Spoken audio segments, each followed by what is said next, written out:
Hey guys, Buildzoid here, back with another update on the game that I'm developing. Today we're going to be taking a look at a kind of brain-dead optimization that I came up with for my spent shell casings, because I want to be able to have a mess, okay? Like, I want the player to be able to go through the level, make a mess, and then backtrack through the level, and the mess is still there, right?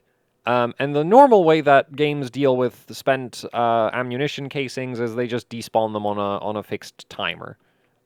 Maybe not that blatant, but something along the lines of like, oh, the casing has been in the level for however much time, despawn it. And I don't want to do that because that means if you spend 20 minutes on the level, in a different area, like, yeah, you spend 20 minutes getting through the level. When you go back to the beginning of the level, there's nothing there, right? It's like the player was never there. So I really, really want to avoid that effect. And to that extent, I've created the following despawn rules, which is that these shell casings only start despawning if the frame rate drops below 300. Yeah.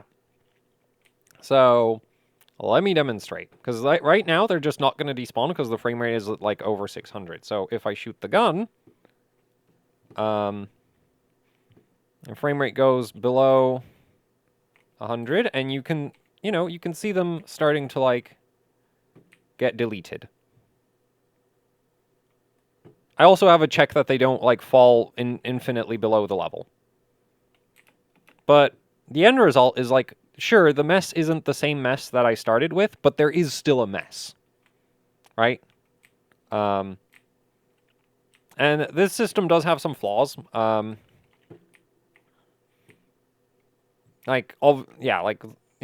You can see them despawn occasionally, but I think that's better than having them all despawn. Another issue is that sometimes you'll get like floating. Actually, here, yeah, you'll occasionally get them stuck in like weird positions because like this one was probably sitting on top of another casing, and then this casing despawned and this one didn't. So that's why that one's stuck floating in midair. This area will probably create the same problem. Actually, I'll intentionally try to create that problem.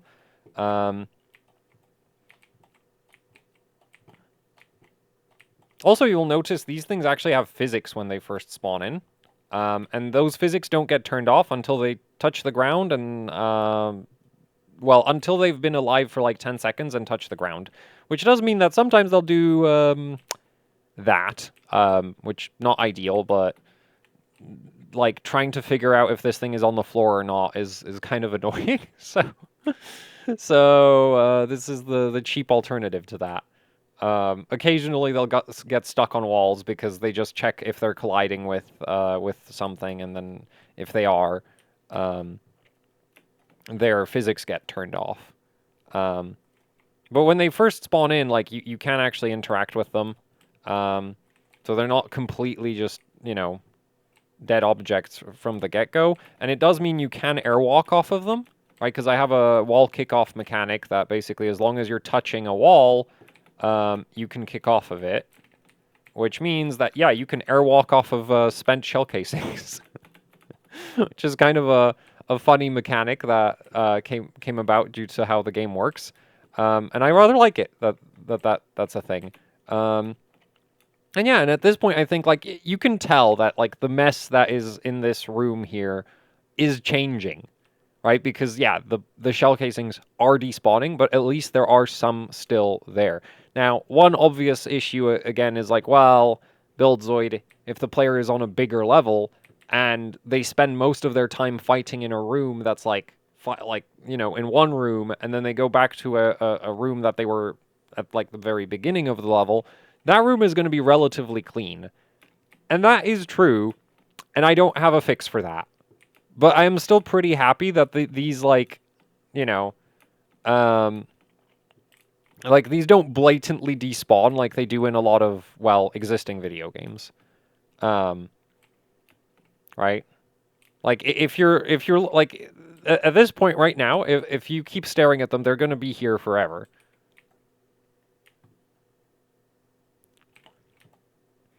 And I've been toying with the idea of maybe adding some kind of hysteresis system to make the despawning a little bit more gradual and forgiving. And okay, and that occasionally happens. And maybe even like there might be some way to make a system to partition levels into sections so that like a certain section after it despawns like because they do need to despawn. Like it's not enough to just make them invisible. I've messed around with that. Is like turning off the meshes. Like yeah, that helps the FPS a bit, but um it doesn't make them free, right? Like they still like the fact that these objects are in the game world just has a cost. And even if they're not rendering, they're still there and they cost FPS. Um, so they do need to despawn. But what I guess I could do is like partition the level into some kind of like areas. And so if an area already has like like an area might control like if the player isn't in an area, the despawning in that area will maybe get like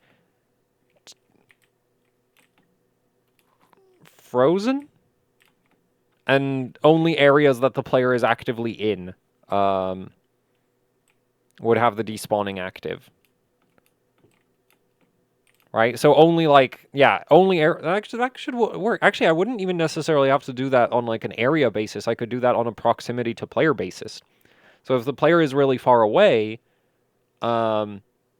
these like again, like they're still going to affect the FPS.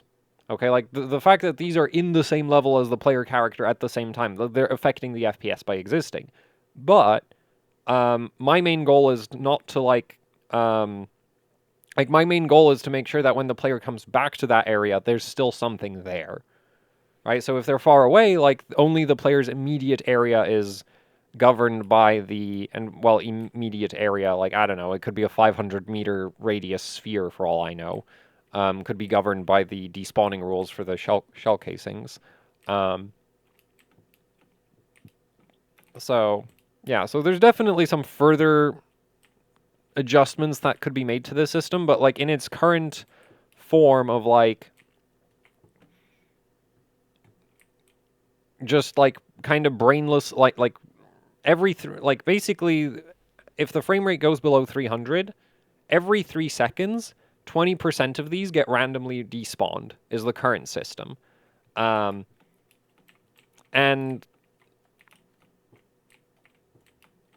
it achieves the basic goal of like, yeah, you get this like semi-permanent mess on the level.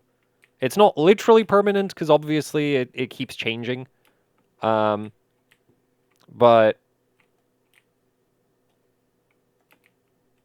it's not like, it's not like if I just sit here and wait, these will all disappear eventually. So yeah, so I'm pretty happy with this system. Not perfect by any means. Kind of brain dead, but I like it. And also, I'm probably going to use this methodology for a lot of other things because like bullet holes bullet holes are actually way worse than these shell casings when it comes to affecting the frame rate. And it's not too bad with the like rifle here. But with the shotgun, like the shotgun has the bullet holes turned off right now because at the fire rate that I'm using for shell casing testing, for shell casing testing, this thing was spawning so many bullet holes, even with a 50% bullet hole like reduction, because this shoots 20 ray casts per shot, so it would be spawning 20 bullet holes, and at 20 bullet holes per shot, like the shotgun was destroying the frame rate, even without the insane fire rate. And then if you combine it with the insane fire rate, it was so much worse. And even if I wasn't spawning in all 20 bullet holes and only like 50% of them randomly, it was still killing the frame rate, which is why I eventually turned them off completely. So bullet holes, what I'm kind of thinking is like, if the frame rate goes below a certain level, I might just stop spawning bullet holes entirely. Just like, don't spawn them. Because if the player is in a fight and the bullet hole graphics are doing that to the frame rate, then like I would rather that the bullet holes didn't exist than the player have to suffer through a fight at like 10 FPS. Because they are really heavy. Weirdly so. I don't get it. they're heavier than like my explosion effects, which is insane because my explosion effects right now are a bunch of geometry with transparency. So I'm probably not using the correct node for doing the bullet holes, and I'm gonna look into like fixing that. Because yeah, that is a massive problem. That like right now they just destroy the frame rate. Um, Especially compared to like everything else that I've done. Like they are by far the worst. You don't need to spawn that many of them, and the like double digit frame rates are readily available, and it's just like I don't even know how they're so heavy. Um, so yeah, so that's sort of like considerations for me with the game, and the funny thing is like these bullet the like flash from the bullet hitting the wall, those stop rendering if the frame rate gets low enough because they're only on screen for like a fraction of a second. So if your frame is longer than the fraction of the second that those like the flashes show up for, they don't show up at all. So those kind of optimize themselves. Nah, that's not actually like it's not good, but like that's just a funny like side effect of how I have them implemented. Um, and anyway, so yeah, I wanted to show you this like optimization idea I've had, and then in the settings menu of the game, the player will obviously be able to set a like target frame rate for when the despawning kicks in, right? And maybe I'll also give the option for like a fallback method where these just despawn on a fixed timer or something. Because yeah, like my game doesn't look good enough to justify running at like a slideshow. So I am gonna give the player the option to just like remove everything if it means that it can run better. Like if it means that the game runs better for it. Um,